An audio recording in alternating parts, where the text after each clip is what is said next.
Now that's how you start off a weekend, boys and girls. Anyways, welcome into another third edition of the Third Line Jawn Flyers postgame show. I'm your host, James Scores, and with me as always is my companion and my brother from from the past and App Sports Show, Joey Marks. I just saw exactly 12 hours later. Joe, how you doing, bud? Is your heart beating? Philly, is your heart beating? I mean, if there was any kind of beginning to this sports weekend in Philadelphia, the Flyers just set the damn message. Oh my God, yeah, yeah. I mean, it was. Wow. Talk about I feel actually, you know what, I gotta admit, maybe I don't feel like my heart is like racing over my chest. I guess I'm feeling more confident that the Eagles are gonna win tomorrow, so it's probably a good sign. so Yeah. yeah, as the like Joey has mentioned too, the Flyers win tonight by a final score I'm sorry, no, was it Three four to to three? two. Three Three to to two, two. 3-2. I don't know why I thought it was 4-3. You wanted Um, them to score the empty netter. I I wanted to score an understand. insurance goal. There you go. Yeah. Exactly right. Yeah. So the Flyers win tonight, 3-2 over the Pittsburgh Penguins in South Philadelphia. But let's get into it, Joe. I mean, there was a lot of craziness that happened in this game. As early on in the first period, the Flyers tried to get off to a good start, and it was the new guys setting up Scott Lawn and Andrei Kuzmenko to give the Flyers an early 1-0 lead. I'll tell you, if you want to make a debut, go get a point on your first shift in your with your new team. That's the way you ingratiate yourself to your new teammates. And I mean, this guy, from what I heard, first off, I I'm excited for this guy to be here now that I Yeah. know more about him. 39 goals in his rookie campaign, Wow. 22 in his sophomore campaign. This kid, young gun, energetic, very charismatic, very smart. Like even Boucher pointed it out, and during this goal set up for Lawton, it Yeah. was Kuzmenko that was playing the board game and was kind of getting, doing the scrums, doing the dirty work on the boards. Which, I think honestly is missing from the NHL a lot more lately. It's kind of like dump and chase and a lot of like flash and dash, but the scrumming kind of grimy, gritty kind of board play that's kind of lost nowadays. So it's kind of nice, it's refreshing to see a kid like this with this much talent be able to come in this early on, this quickly, and kind of show his grit, you know? Yeah. I mean, I was really intrigued about too is that I seen the stats actually with Vancouver last year, and even like actually not Vancouver last year, 2 years ago, and he was a like basically one guy that the Flyers. I mean, it's kind of amazing to think that this guy could actually be a good player. I mean, I was thinking, okay, you traded Farabee and Frost for assets, but I'm thinking, maybe this Kuzmenko guy could be an actual good player here. I mean, I haven't seen a good player like that, like um, probably. I wouldn't say like since Cam McIntyre, but it's been quite some time since we had a very good player coming in and starting on off on a high note. Well, and it's interesting because, like, I texted you in the first intermission because Boucher brought it up about Kuzmenko Yeah, and brought it up to JJ about, with this guy, with this kid being so talented, and we're still hurting like the injuries. So I yeah, texted James in the first intermission. I'm like, okay, just remind me who's injured for the Flyers because I right. need to validate kind of what Boucher is saying to kind of even more validate this kid's talent and what he could be as an intricate part of this team once guys come back. And the first name, one of the first names that came across when you texted me back was Owen Tippett. And Right. this kid could be on that same line with Tippett. You Ooh, got so many different combinations you could put with this kid. uh it's going to give Tortorella. It might give Tortorella headaches how many combinations he might want to play with. yeah, right. I mean, yeah, you brought it up, Owen Tippett basically and all that. That I Mhm. think the one thing I was really going to be intrigued about too is that I mean, you think about that line that's on fire right now with Noah Cates, Tyson Forster, and Bobby Brink. Maybe you put them on that power play with that same group too. You know? Right. You start kind of shuffling it in a little bit, especially, as you had told me once before with the scouting report, Yeah, he played with Mitchkov. So like the yeah, idea of like maybe even having him tip it and Mitchkov on the same line just to see. It's really, really intriguing the kind of possibilities that could, kind of transpire down the road with this. And he's young enough that he's going to have a lot of opportunities here. yeah, And it's exciting to see this kid because I was just like you. When we got him, I was like, all right, I don't know this guy. Like, yeah. I okay, mean, James gonna have I've to used it. educate me on this. Yeah, I mean, I heard the name. I mean, it's not like God forbid, like Maxime Afinogenov here, like for example. But Right, but you but know what I mean? when James scores it, says a name, and he gets excited for a name, Yeah, I my eyes start to pop out. And when I asked you, I said, "Okay, do you know him?" And you're like, "Yeah, I've heard of him." I'm yeah, like, "Okay, that's not reassuring." But then when Boucher's telling me his stats, I'm like, "Okay." yeah, I'm not hating it. I'm like, all right.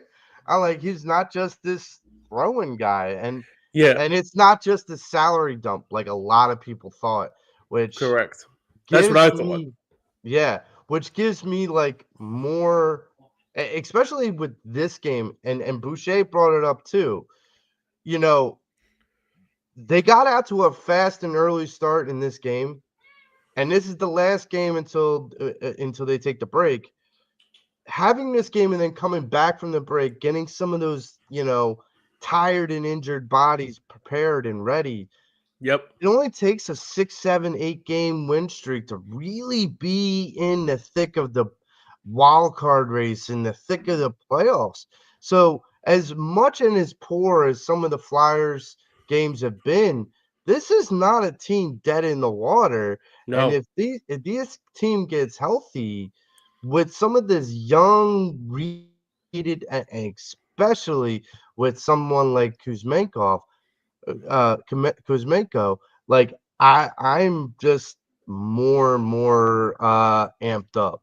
Yeah, I'm more energized too. And you know, that's the thing about it too that really shocked me too about this is that you think about like because here's a good example what happened tonight actually between the Bruins and the Vegas Golden Knights. I mean, the Bruins are struggling a lot too. I mean, they're not Mhm. the same team as they once were before. And maybe No, this could be like a good chance for the Flyers like down the road if they get their bearings back a little bit. They'll be like, okay, now we can see who we're good against like other teams that are probably close to our like in the conference, but we could find a way to get some wins like, and try to start to make a little bit of a run here. I mean, you gotta remember it was like 2 years ago, Boston, set the record for single season wins. And like, yeah, okay, they lost in the playoffs, but Hmm. Boston was always feared as like one of the top elite teams Hmm. in the East. And for them to be scuffling, for like other teams in the East The to be kind of Rangers are not. I scuffling. mean, the Rangers were struggling for a little bit too. Yeah. Yeah, I mean, there are a lot of teams, and I'll tell you something, James. Like, there's always going to be a rivalry between us and the Penguins, but Oh hell yeah. as they were commentating the game, I'm hearing names, and I'm like, he's still in the league, like, Yeah. Right. and I'm like, man, these guys are old. I'm like, okay, that like they Yeah. have a lot of old players. There's gonna be a big turnover in Pittsburgh in the next couple years, and you gotta think, when you start to look at places like Boston, Pittsburgh, New York, Hmm. even Chicago. Well, Chicago's already started, but Right. you start to look at these older teams and you're like, "Man, they're making a path." Because they're gonna take a little bit more time to kind of build back up, whereas the Flyers are already on that path. But speaking of that path, let's go to the path to the second period.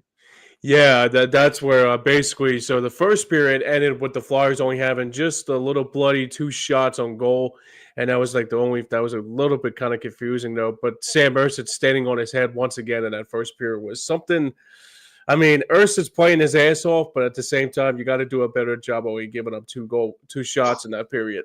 26 shot attempts, 10, 16 blocks by the Flyers, and 10 saves by Erison in the first period. I know, That's a lot of shots. I And know, I know, man, I know. I know that 16 got blocked, but dude, there's no way you should be giving up that many shots.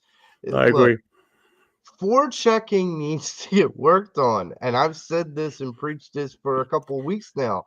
It Yeah, needs to get worked on. You need to be aggressive at that forecheck, and you know, later on in the second period, you'll find out that that forecheck did not come to help the Flyers at all.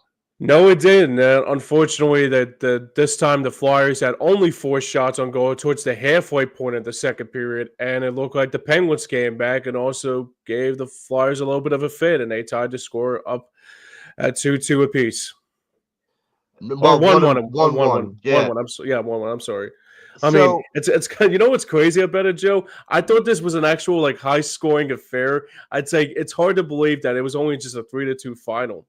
I'm telling you now, James, like, so in that second period, what you were just describing about, that first half of that second period, I went out to the kitchen, I got myself something to drink, and they were on commercial break, and I'm just thinking to myself, like, they're tied up, but I'm feeling like the The Pens are Penguins gonna, buzzing. Yep, yeah, as do like I. they're gonna, get another goal or two, and if the Flyers get down by two, this game could be all but sealed. And honestly, like, it was kind of relief that that's not what happened, despite what the lackluster of shots that the Flyers put on net. Yeah, I mean, it was just after that midway point of like only having four shots on goal, it looked like the shots were starting to get back at it. But you want to talk about weird bounces and kind of like a weird game on top of it too. The goal that Garnett halfway scored to give the Flyers a 2-1 lead. I don't think I ever seen a goaltender flip it back to half away. It's like one of those weird occasions that somehow in some way that was I guess it was like that kind of a game it was, but at the same I, time, I don't I couldn't get don't much think weirder than that. yeah, I don't think Garnet Hathaway could ever. He was like, He's like, "What do you real. want me to do?" Yeah, What? I don't know. What? Me? Okay. Like, I'll take it. Like, that's as a hockey player, that's where you just go, okay. I Like, got credit you, for it. All right. you don't even like sell it really. You don't know how to celebrate because it's like it's not How could you not? skill. How can you? You know? You like it's not skill. It's just like, did that happen? All right, Yeah. cool. Yeah, all right, Yeah. that's great. So, like, that's the difference is that Garnet Hathaway was, like, just giggling and laughing on the way back, like, "Okay, It's sorry." what it is. Yeah, it's What what it is, right? meanwhile, Lundqvist is like, "What the hell?" Like, because his old ass was like, I have a feeling I know what's gonna happen," and when something completely opposite happened, he's like, "Wait, wait, what? That scored?" But I mean, James. I can understand somebody doing that, like if you're playing like God forbid, like NHL or like Xbox or something, just like to be Oh, yeah. the envy of your friends. It's like I'll give you this one because I'm just being nice. Well, you know what? An old friend of mine who I used to play NHL games with, Sure, yeah. if that was the computer scoring on him, Oh my he god, would be like, "That's BS, dude. That dude, is I know, BS." I And know. just completely, like, he'd throw his paddle down, he'd say, "I'm restarting the game, that's BS," all of it. Oh, Um, dude, but yeah. it gets weirder. It It gets looked like weirder. didn't it look like a glitch? Didn't it look like one of those Yes. like hockey glitches that somehow in some way? Because I don't think I ever seen that before. I mean, I've seen like goaltenders come out of their net and make like a Yeah. stellar save, but that was probably one of the weirdest Weird. things I ever saw. Yeah, and guess what? This game gets weirder. We're Yeah, gonna it get to does. it, but the game gets weirder. Yeah, as So moving on to the next goal, our old guy, the phenomenal TK steps in off of a delayed penalty call to score as the extra attacker and scores to put the Flyers up 3-1. Yeah, I mean that was actually one of the things that the delay penalty like worked in our favor. I think the one thing I Yeah. was really intrigued about too with Travis connecting, you thought about like that. I mean, that shot that was like a real nice shot from the point. I mean, I can understand it was like a defenseman shooting that, but at the same time, it was like somehow it just like trickled through the net, just like found the carom and also found it bounced in off of a Penguin skate and bounced in off a Penguin and like you said, gave us some insurance and a 3-1 lead, and then the Penguins made it a 3-2 lead. They cut the deficit to 3-2. But the on difference, on a weird goal. the weird, yeah, just as Weird. weird as the Bovequist goal. Oh yeah. Look. So Boucher going into like law mode, I guess he's like looking everything up. He's like citing the specific rule he thought it was when they called it a no goal. Yeah. And like what the definitive result of it Oh was. yeah, that's right. It was like somehow in some way like the whistle was blown, but obviously Right. it would count as a goal. Yeah, I mean, it was one. I mean, this was yeah, like you said, it was one of those weird goals. I mean, one of many weird goals in this game tonight, Yeah. Joe. So like here's the thing. So they Bush thought it was about the whistle. What later was not discussed, but then found out was that it was called a no goal because um they said it was goaltender interference. Right. When the Pittsburgh Penguins coach challenged it, they went back and they looked, and it was not goaltender interference, and it wasn't, and that's fine. But hey refs, don't you guys are Don't envy supposed to them. be don't Don't coddle them. don't be the NFL. Be better. Like be Yeah, better really. than the NFL reps. Be better. Exactly. And that's the thing too, because I saw Mike Sullivan like with the ref on the other side when he was arguing on the sideline, thinking, Yeah. "Hey, they might just say it's no goal and tough blankety blank. I mean, it's what it Yeah. is." But no, they said no. Actually, let's challenge it before he has a hissy fit and X, Y, and Z, and then they gave him the goal. Which, by the way, I mean, it didn't tie the game. There was still a 3-2 game at the point, but that's how the Flyers won this game. But the last thing I would say about our topic sheet is that you got to give it to Sam Mercer once again. He's played absolutely phenomenal in these last few games, Joe. You know what? Yeah, I'm gonna just jump ahead and he's gonna be my player of the game because For honestly, sure. like for what now look, I'm still not convinced he's an NHL starter, but dude, he's making a case. I mean he's really making a case for it.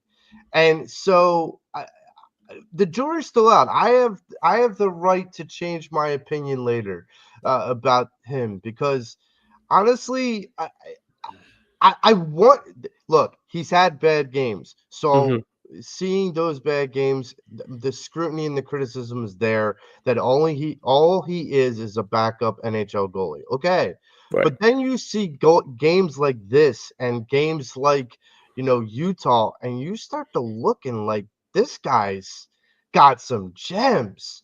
Yeah. And you have to start to ask. I mean, if you're a right-minded, logical hockey fan, you have to start to ask: is this guy a pure NHL starting goaltender? I don't Yeah. know. Yeah. I think the jury's still out. Honestly, Yeah. Yeah. Yeah. You have to basically have to. I mean, no, like I agree. I think you have to basically give him some time to develop and all that. And I think the one thing you have to do too is that see what you're made of with Sam Mercer. But right now, I mean, these last three games that he played, I mean, like the game against Colorado last Sunday and only giving up one goal. And then the Utah game, I mean, sadly, the goal that happened with yeah, Utah was just like literally in the last seconds of overtime. So I'm not going to like rip him for doing anything like that. And tonight, man, he's been really solid, man. I mean, here's the thing. Boucher even said it during the telecast in Utah. He didn't deserve to lose that game, No, and he didn't. like that's the thing. And this game, it's kind of been the theme for the Flyers is that it's too lackadaisical of a forechecking. And but at least they got out of his way. Like there was one shot that the Penguins had in the second period, and at least the defender got out of his way. I don't know if Erison said something to him or not, but the only way that Erison was able to stop that shot was because he actually saw it. Right. Because the defender used this has been the bugaboo for the Flyers is the defensemen don't know how to get out of the way or the line of sight of the goaltender. Now, whether that's Hmm. Erison needing to vocalize, move, and like there's words that just like a quarterback can call a play at the line of scrimmage to like Sure. Yeah. that's in code that only his teammates know. Right. There's code that Erison can say to his defenseman that basically they'll understand. Okay, left, right, or get the hell out of the way, kind of thing. Yeah. Um, but you know, that's the thing. I am super I'm getting super impressed. I'm not saying I am there yet. I'm getting super impressed with theirs.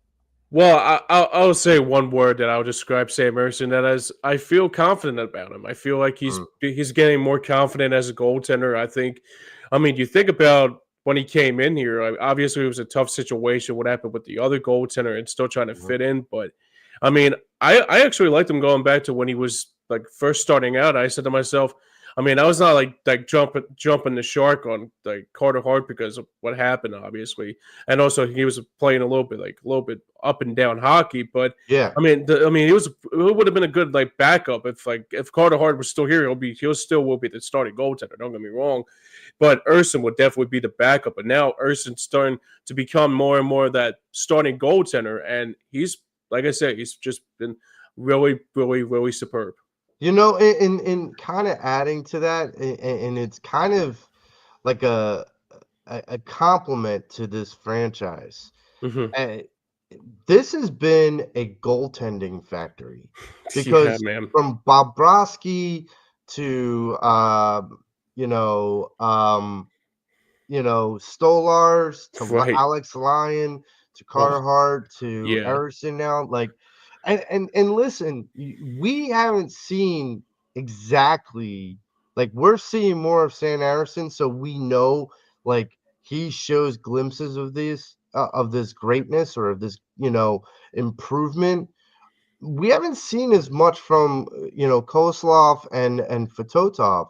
so we don't know. I mean, we don't genuinely know if these two are good or as Sure. good or Sure. Yeah. and with the track record the Flyers have, I'm telling you now, Danny, do not trade Sam Harrison. Do Don't do it. not. Don't Nope. do it because here's the thing, whether he's the backup or the starter for the future, this guy is at least talented enough to keep a hold, keep a tight grasp on. And like James said, this is going to give Flyers fans confidence at least. Oh yeah, no question. And speaking of our confidence, let's get into our grades for this game here tonight. We haven't done this in a while, um, so the one thing, I mean, I'll let you start first, and I'll rebound off of you. So, what's your grade for this game here tonight, Joe? I have to give it a B plus. And, Okay, and and I could tell you one of the reasons why, because the first off, Sam Harrison's a big carrier of that. But the absolutely. second is seeing TK get back on the score sheet, Lawn get on the score sheet, like those particular players, and then having this kid, Kuzmenko, Kuzmenko, right? thank you, Yeah, Kuzmenko. I know. I'll get it. I will get it. I've been troubling the Kuzmenko. other guy that we got too, Peltier too. I keep on calling him Yeah. Peltier or something. Like, So long story. Yeah, go ahead. Kuzmenko, when we have those guys kind of going the way that they did tonight, and Erison, yeah, I give it a B plus because I think that there was a lot of glimmers, and I just hope like that all this momentum, that this momentum can carry over past the break. Listen, we still have a long homestand after Hmm. the break, so it is time to camp down at the barn and let the Flyers try to streak into the playoffs. And look, Yep. this team, if they do make it to the playoffs, mark my words, James, they might be sneaky good. Yeah. Oh man, I will love it, man. So for my grades in this game here tonight, I gotta give it a B plus because you think about what happened in this game tonight. Because the one thing I was really intrigued about too, and Mitch Kovsky will like to hear this too, but Mitchkov is looking like he's back into his own groove Yeah, again. Yeah, I mean, just no. But all joking aside, he's been playing very well as of yeah. lately, and I'm really glad to see Mitch. I just almost, You almost called him Michkowski, didn't I you? just called him. I almost did. I almost had him. Oh my god. Uh, yeah, but no, Mitch. Damn it. So why is it See, such a? it's what I did on the other show. So Oh my it's god. Mitch Yeah, Koff. Mitchkov. Oh my god, Yeah, it's like a tongue twister. Oh my yes. god, See, he Gee, gets into your head. This is Jesus what happens. Christ, Jesus Christ. Oh man, but no, he had a great game tonight. I thought he played well on a couple nights ago against the Capitals, and to see him Yeah, get back on track here in this game tonight and, too. and he So had a breakaway tonight, and yeah, like the got to thing go is, 5-0 with that. You got to go yeah. 5-0. Well, I mean, to be fair, I agree with you, but to be fair, he was on the ice for a minute and 30 at that point. The guy was on fumes. Wow.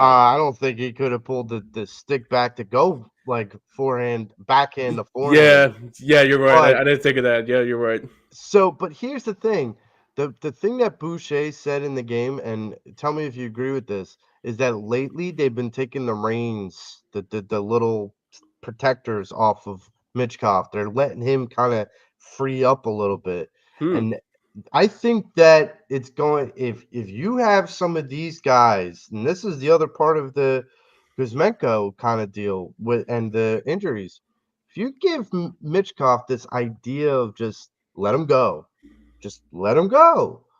this could get real free, real easy. Like, because he's so talented, and he's so talented not just Future because star in the making, man. He's a future star in the making. right. He's not just talented because he can break free. He's talented because he can shoot the puck from these like odd angles. And it just reminds me a lot of Sergei Fedorov because Fedorov had that I same said that. kind of wrister. I said that too. Yeah. Because I mean, obviously, I wasn't. I mean, I've seen him play like Mhm. later and later. Obviously, not when he was killing the Flyers every year Right. with Detroit. But no, I mean, I said Sergei Fedorov. I said Alexander Semin, Yeah. Nicholas Backstrom. I mean that. I mean that's the thing that I can really think about what Andre Kuzmenko could be. It could be a good mentor to Mitchkov, how to become like Ovechkin was to Alex Semin and Nicholas Backstrom, and just teach them the ropes how to become a real good player in this league. Well, you got to remember, back in the Russian Five with Detroit, you had Sergei Fedorov, but another guy that really helped Sergei along was Larionov, Yeah, and that was, I think, I if Alexander I Mogilny too. I forgot about Mogilny. yeah, That was with but the Sabres stuff, but I know what you mean. what Larionov, this is what I'm saying. If there's a comparable for Kuzmenko and Michkov to be like Sergei Fedorov and Larionov.